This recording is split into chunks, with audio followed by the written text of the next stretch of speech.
Olá, meu nome é Ricardo Guimarães, eu sou casado com a Lili há 44 anos, tenho 4 filhos, 3 netos, alguns adolescentes, trabalho para grandes empresas, vivendo esse mundo maluco, e eu vou aqui contar para vocês o que a gente está compreendendo sobre o mundo, para talvez ajudar você a tomar boas decisões a respeito da educação que você dá para seus filhos, para sua carreira, trabalho, enfim, com relação ao futuro de todos nós. Olha isso aqui. Esse desenho, ele significa o que está acontecendo com o mundo. Parece um cardiograma, mas não é um cardiograma. Ele mostra que tem um momento que as coisas estavam muito paradas, quase mortas, e começa a acelerar, e passa a ter uma animação, uma vida que não tinha antes. Tudo ficou acelerado. Sabe por quê? Por causa da tecnologia de informação e comunicação. Nessa fase, tinha pouca gente no mundo e a tecnologia de informação e comunicação era muito rudimentar e cara. Telefone fixo no lugar, imagina. Demorava muito para as coisas acontecerem. O cenário era estável, quase parado, lento, previsível, controlável, simples. Acontecia uma coisa de cada vez. Nessa fase, criamos instituições com hierarquias poderosas que controlavam o mundo. E nós nos sentíamos muito seguros, porque tudo permanecia igual por muito tempo. O indivíduo se submetia ao grupo, abria a mão da sua individualidade, aprendia a regra do jogo e a vida seguia em frente. Isso deu certo por um bom tempo.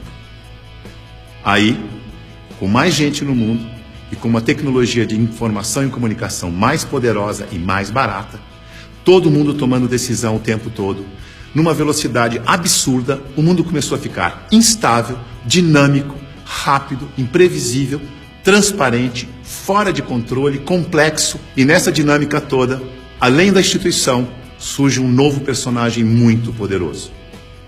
O indivíduo conectado em rede, que acessa tudo e a todos o tempo todo. Mobiliza pessoas, trabalha, produz conhecimento sem precisar das estruturas e da permissão das instituições.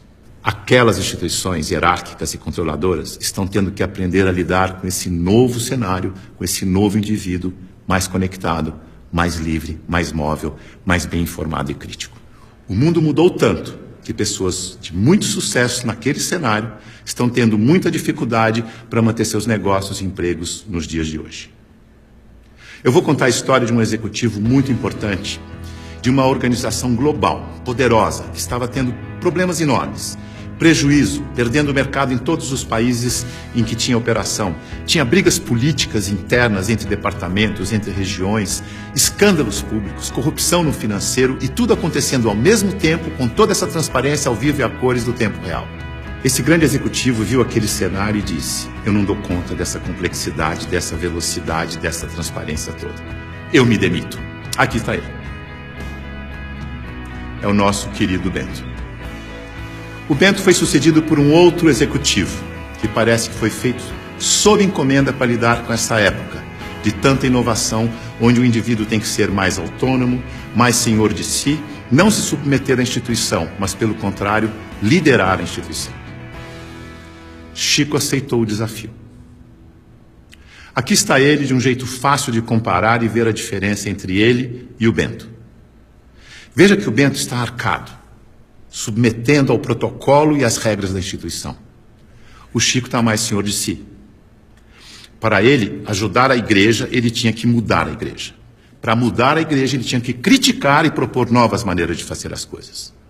Porque do jeito que deu certo no passado, não era o jeito que ia dar certo no novo cenário. E ele começou a criticar e a mudar tudo usando o discernimento, o bom senso e os seus valores, que são os mesmos da instituição.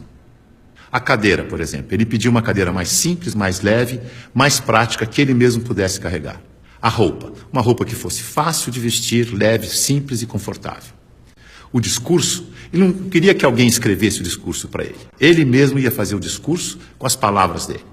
E para ele estar sempre atualizado e poder falar à vontade, ele não ia ficar isolado no Palácio do Vaticano, num quarto de 300 metros quadrados. Escolheu morar no Palácio Santa Marta, num quarto de 30 metros quadrados, junto com os outros 400 padres e bispos que viajavam pelo mundo, e ele ia almoçar com esses padres e bispos para poder conversar, trocar ideias e saber o que estava acontecendo no mundo. Mandou tirar o vidro do Papa Móvel para poder falar com o povo. Mudou a política de investimentos do Vaticano para ficar de acordo com as crenças da Igreja. Isto é, investir em empresas que prezam os valores cristãos, porque se a política de investimento não estiver de acordo com as crenças da Igreja, como é que ele ia ter credibilidade quando ele fosse vender a fé da sua Igreja? Veja que ele está colocando em prática o seu discernimento para mudar tudo na instituição, da cadeira aos investimentos. Ele busca simplicidade, praticidade, economia, agilidade, leveza e consistência. O Chico é um bom exemplo de sucesso neste novo cenário. A mudança é tão grande que os historiadores dizem que está terminando a sociedade industrial e está começando a sociedade do conhecimento, a sociedade em rede, a sociedade do indivíduo conectado em rede. É uma época de transição e nós estamos aqui, exatamente no meio dessa transição. Veja o que está acontecendo. Neste ambiente estático, estável, a boa empresa funcionava como um relógio, uma engrenagem sem vida, isolada do ambiente, tic-tac, tic-tac, tic-tac, onde o empregado era uma peça da engrenagem. O futuro era igual ao passado. Na medida em que o ambiente foi ficando mais mutante, mais veloz, novidade a toda hora, imprevisível, a empresa tem que se atualizar, aprender e evoluir o tempo todo para não desaparecer. Não é mais conservar, mas é adaptar-se, aprender, evoluir. Não pode ser um relógio que se repete eternamente igual, mas um sistema vivo, aberto, interativo, que aprende e evolui sem parar. E as pessoas não podem ser peças de engrenagem que se repetem sem pensar. Tem que ser células vivas, sensíveis, críticas, interativas, que trocam ideias, sugerem soluções, como o Chico. A boa notícia é que a gente sabe gerenciar muito bem os sistemas vivos. Sabe por quê? Porque nós somos sistemas vivos. Somos feitos de sistemas. Sistema respiratório, sistema endócrino, sistema ósseo, sistema digestivo. Sistema é um conjunto de elementos que trabalham de forma interdependente com um propósito comum. Como o nosso corpo. O ponto mais importante para a saúde do nosso corpo é a interdependência. Veja no seu próprio corpo. Nossos órgãos trabalham de forma interdependente, sempre em busca do equilíbrio do corpo. Esse é o propósito. Se um órgão declara independência, e isso se chama câncer, o corpo entra em colapso. A integração entre os órgãos desaparece. A energia do corpo se esvai, não consegue mais interagir com o ambiente, nem reagir aos estímulos. Como sistema aberto, ele vai sucumbir ao cenário. Então, se você quer trabalhar numa empresa de sucesso neste cenário, ajude a funcionar como um sistema vivo aberto. Você sabe, porque você é um sistema vivo aberto. Mas aqui vão algumas dicas para ajudar. Use o seu discernimento, seu bom senso e intuição. Confie em você. Promova a integração e a interação, onde você estiver. Seja sensível a informações relevantes para aperfeiçoar seu trabalho e a empresa. E o mais importante de tudo, reconheça que a realidade é interdependente. E por isso precisa da participação de cada um e de todos para resolver os seus problemas. Lembre-se, a boa gestão da interdependência garante a boa saúde do seu corpo e da corporação. Mais uma dica, não deixe as pessoas confundirem autonomia com independência. Autonomia significa que você tem consciência de que faz parte de um todo maior e por isso você pode falar pelo todo. Por isso pode ocupar cargos de responsabilidade na hierarquia. Independência é quando você não se reconhece como parte do todo e olha só para a sua parte, colocando o todo do sistema em risco de colapso. Independência ou morte deu certo no século passado.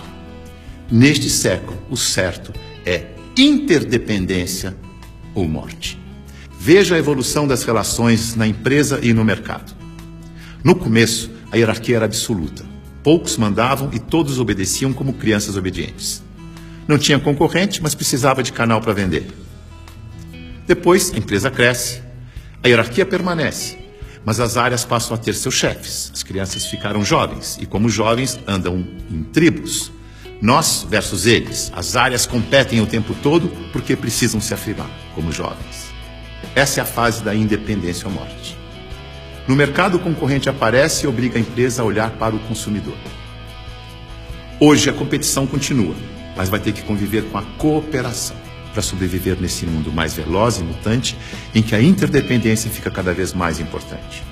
Temos que amadurecer como indivíduos e olhar para o nosso interesse pessoal e do todo ao mesmo tempo. O Papa Chico, quando falou do meio ambiente na sua encíclica, ele não falou com os cristãos apenas. Ele falou com todos que vivem neste planeta, que ele chamou de a nossa casa. É isso aí. É nós, junto e misturado. Essa é a real. Esse é o futuro, com as pessoas mais valorizadas, mais bem informadas e fazendo melhores escolhas para suas vidas. Boa sorte.